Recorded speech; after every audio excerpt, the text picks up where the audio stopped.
Hey everyone, how's it going? Forrest here, again with another installment of my complete analysis of all of Bach's chorale harmonizations. Today we're looking at Jesus Christus, unser Heiland, der den Tod überwand, which translates to Jesus Christ, our Savior true, he who death overthrew. It's kind of rare for us to get a rhyme in the translation, which is pretty cool. Fairly straightforward chorale, all things considered, even though the harmony has a bit of a unique profile to it in terms of how it sounds. I was actually kind of surprised to see how straightforward the harmony was, contrary to what my ears led me to believe. We're just going to hop right into the analysis. So we have one flat in the key signature, we start on G minor, we end on G major. So I do think the overall tonality of this chorale is G minor, but I do think we start in the key of D minor, or maybe even in the key of F major. I think there is room for debate here as to what key we're in to start things off. To me, after listening to it a bunch, it sounds more like D minor, but when I first heard it, I thought maybe we're in the key of F major, and then we get a bit of a modulation going on here. But I'll leave that up for you to decide. Maybe you hear it in a different key entirely, but the first cadence is a perfect authentic cadence in the key of D minor. We start off with G minor, which is our 4 chord, passing tone in the bass, and then we have, sorry, I should spell the chord, G, B flat, D, and G, passing tone in the bass, B flat, D, and F. This is a bit interesting. So here I kind of had this feeling like 4 was sort of being continued just in first inversion here, but I guess technically speaking, it turns into a 6 chord in D minor terms, which gives it a bit of sort of that F major feel. I feel like maybe G minor going to B flat major has a bit more, maybe I would expect to see that progression more in F major rather than I would see it in G minor, but it is an unusual progression. But here we have 2 similarly functioning chords with sort of a buffer tone in between them, another passing tone in the bass, and then we have D, A, D, and F, a really unusual thirds-based progression here where all of the chords are spaced out by a third in terms of their roots. This B flat is a non-chord tone here. I guess you could look at this as 6/6 as well if that B flat was the root of this chord, but I do think this is just D minor. It sort of gives the anchor in terms of what the tonality of this phrase is up until this point. And then we go to E, G, D, and G, which I think this D is a 7/6 suspension over the bass, and this C makes this C major over E, which is 7/6 or 5/6 of 3, depending on how you want to analyze it, because it does end up going to a 3 chord, as subtonic 7th often does. F, F, C, and A. Root position 3 chord. A and F are both chord tones. I think this could be a point in which if you heard the part of this phrase up until this point in the key of F, this could be maybe a modulation point, or maybe the next beat might be a better point to modulate, because A and F are both chord tones, and then we get G, B flat, F, and G. I think this F is a 7/6 suspension over the bass. This E natural, sorry, not E flat, is, I think, the root of this chord, which would make this 7/6, or sorry, that would be 7/6 in the key of F major. I was just thinking in terms of F major. This would be 2/6 in the key of D minor, which is the key that I believe we're in. So 3 going to 2/6, kind of an interesting chord progression. I look at it more as sort of like 3 going to 4, which is a much more normative progression in terms of the Roman numerals that we would see, but the bass movement is the same. After 2/6, we would expect 5, but instead of 5, we get a sort of like a passing or an interrupting secondary dominant with G sharp, B natural, D, and F, which is 7 fully diminished of 5, because G sharp is the leading tone to A, and A is our 5 chord. And then we get a 5 chord on the next beat as well. A, E, D, and E. This D being a 4/3 suspension over the bass. We know this C sharp is actually the third of the chord. A is a chord tone. A is a chord tone, and G is a little brief passing seventh here before we cadence on D minor, D, F, A, and A and D. Alright, moving to the next phrase, we get a perfect authentic cadence in the key of G minor. So we're looking for a point in which we modulate, and I think we spend the majority of this phrase in G minor just because of the placement of this F sharp. So we start off with a D minor chord, D, A, D, and F. No need to reanalyze. Passing seventh in the bass, and then we get B flat, D, and G. That's 4/6 in the key of D minor, because G is the subdominant, but in the key of G minor, it is also 1/6. And this G is a chord tone as well, so we don't need to mark it. And that takes us to F sharp, C, E flat, and A, which is 7 fully diminished. A lot of 7 fully diminished chords in this chorale. However, if you look at this D as the root of the chord, I suppose you could analyze this as 5/6/5. We see this with some frequency in Bach, where 7/7 and 5/6/5 are contextualized near one another because they're very similar. It's just the 7 turns into the root of the 5 chord. But here I think it's more of an anticipation than it is the root of the chord. But you could analyze it that way. The chords are very similar in terms of their functions. And that takes us to G minor.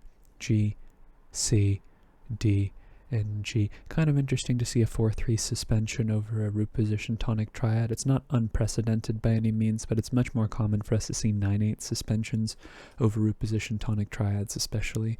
4/3 suspensions are much more common over dominant triads in root position.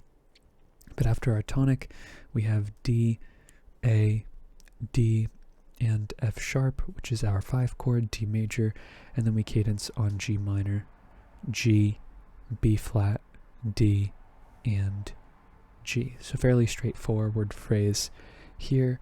Next phrase is pretty interesting. We have a half cadence, but it's more specifically a Phrygian half cadence, meaning that we have this particular movement in the bass where we have this flat 6 going down to 5.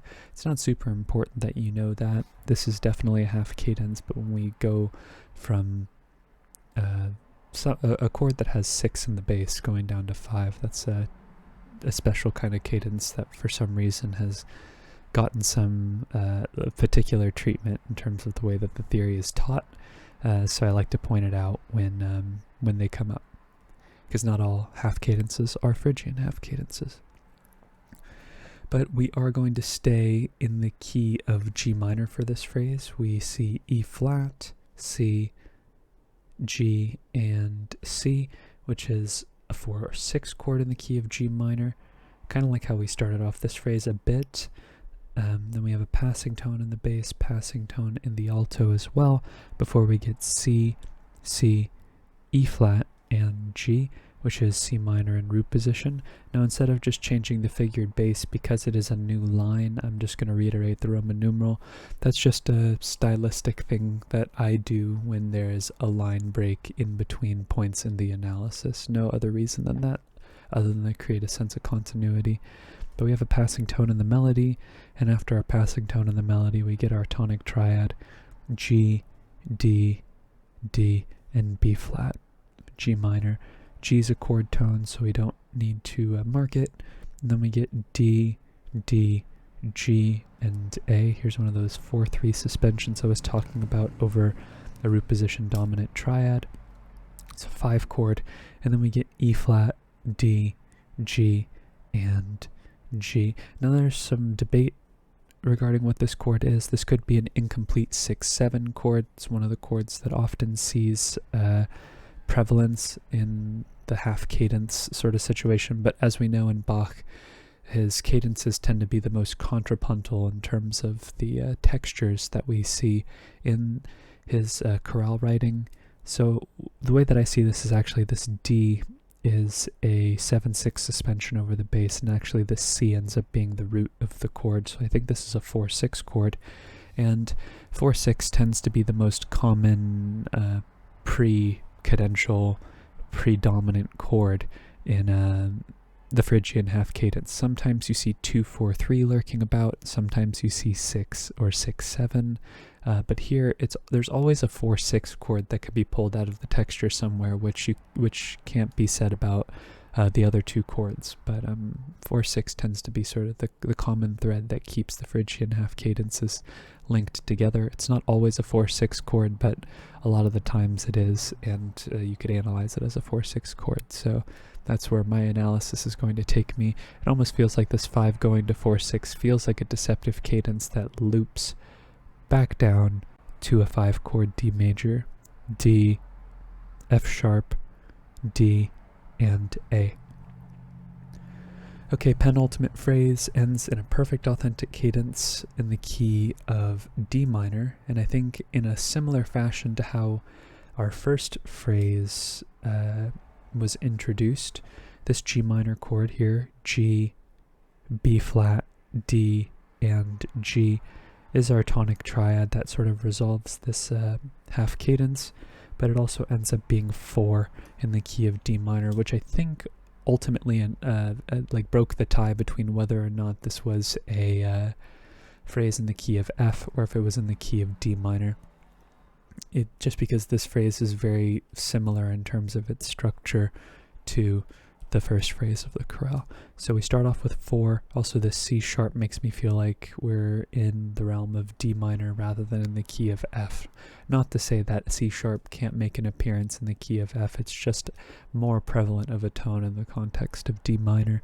So after 4 we go to 1, D, A, D, and F. That's our tonic triad and root position. That takes us to this interesting subtonic 7th here, C, C, F, and G. Again with this 4-3 suspension over a chord that's sort of functioning like a dominant, so I'm going to call it 7.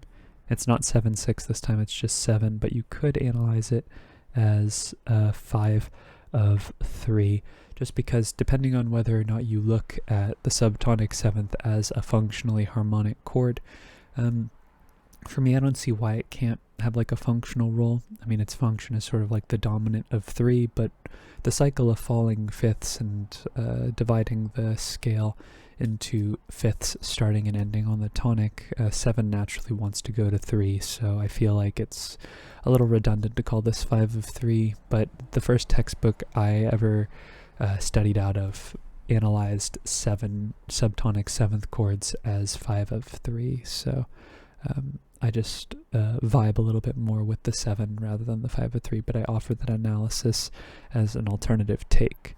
But that does take us to 3, which is why the 5 of 3 is also an accurate analysis. We have F, C, F, and A, F major in root position, passing 7th in the bass, and then we get D, B flat, E, and G. I reckon this D is an accented non-chord tone, and actually the C sharp is the root of this chord, which would make this C sharp fully diminished 7th, which would be 7-7, kind of similar to, did we see that earlier today? Maybe it was in yesterday's chorale. I think it was in yesterday's chorale. What we ended up seeing was the fact that we had a 3 chord as a buffer between a subtonic 7th and a leading tone 7th, and typically 7 goes to 3, but this is also an illustration of the fact that the harmony and the voice leading can take you in the opposite direction and just approach a dominant from a way other than falling down a 5th. It could also go up a 5th and just follow that connection point in the other direction. I've been calling it transitive harmony, because I think that that's the property in math where, what is it, if A equals B, B equals A, that sort of thing, which is why I've been calling it transitive. But yeah, C sharp fully diminished, that's our leading tone 7th, contrary to C major, which is our subtonic 7th, and that takes us to D minor, D, A, D, and F, with the 9/8 suspension like I was talking about earlier over the tonic. And then we have A, D, and E, which is a 4-3 suspension over our dominant. That just has more to do with the way that these suspensions create counterpoint. 9/8 turning into 4-3. This G's a little passing 7th here, just like the end of this phrase here at the beginning, and then we cadence on D minor. D, F, A, and D. And that leads us to our last phrase, which ends in a perfect authentic cadence in the key of G minor. We start off with another D minor chord, D, A, D, and F. No need to reanalyze. Passing seventh in the bass. Then we get B flat, D, and G. Kind of similar to how this phrase, the second phrase of the chorale goes. 4-6 also is 1-6 in the key of G minor. Passing tone in the bass. Then we get G, C, E flat, and A. Similar to this chord right here, it could be like an E minor 7 flat 5 over G, like a 2-4-2 chord, but I do think this G is an accented non-chord tone, and it's really F sharp, that's the root of our chord, which would make this 7 fully diminished. And then we have G, C, D, and G. This C being a 4-3 suspension over the bass, just like how we talked about here in the second phrase here. It's more common to see 9/8 suspensions rather than 4-3 suspensions over tonic triads in the chorales, but 1-6 7-1 is a very common progression in Bach. Usually it's 7 in first inversion, and it happens over the span of 3 beats or a subdivision of 2 beats, but here we see, I guess, a variation on that progression. But after our tonic triad, we have D, A, D, and F sharp. It's our 5 chord, D major. C is our chordal 7th that surrounds the tone of the next beat, and then we get G major, G, B, D, and G. Tonic triad. It's a major tonic triad, as Bach often ends his minor chorales with major chords. I think it has more to do with his relationship with major and how it ends up being more final in his writing rather than a minor chord. But sometimes we see minor chords also at the end of minor chorales, so it's not fully consistent, but the vast majority of them end with a major chord, the Picardy third. But that's today's analysis. I think really the only thing there is to talk about this particular chorale is maybe like the ambiguity at the beginning. It's very possible that this is in the key of F, but I think if we see any like symmetry here in the music where we have like an A section, this little bit of a bridge here, and then we have not necessarily a repeat of A, but an A prime for sure, this 5-phrase structure, this like Baroque form here.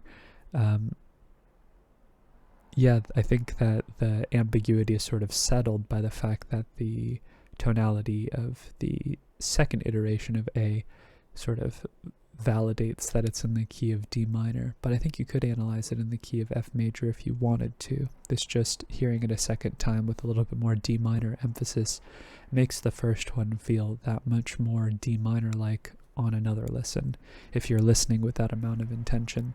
And also the fact that this chorale spends pretty much equal parts time in D minor and G minor, it makes it difficult to decide what the overall tonality of this chorale is. I'd say that it's G minor because the chorale ends in the key of G minor and we see lots of G minor throughout, but I say that if you thought that the chorale was overall in the key of D minor, that's a valid outlook too, because of the fact that the chorale spends about half of its length in the key of D minor. But harmonically speaking, this chorale is very straightforward. Really, I'd say the most interesting progression is at the beginning, 4-6-1 in the key of D minor. It's not very common to see thirds-based chord progressions. I think that's what's happening on the harmonic rhythm. If you take into account the passing tones, it's 4-5-6-7-1 in the key of D minor, and the fact that this opening bass line is just D, just plain old diatonic minor, just natural minor was what I was looking for there. Just no leading tones, no chromatic alterations to make a change on the harmony. I think that gives it sort of like an older world sound, like an earlier music sound. But other than that, really not too much to write home about. It's a very straightforward chorale, all things considered. So I think I'm going to cap the video off on that thought. If you're interested in following me along on the journey to analyze all of Bach's chorale harmonizations, feel free to subscribe to the channel. You can hit the notification icon as well and like the video if you enjoyed the content. Thank you so much for watching the video and supporting the channel by doing so. I look forward to tomorrow's analysis, and I hope you take care.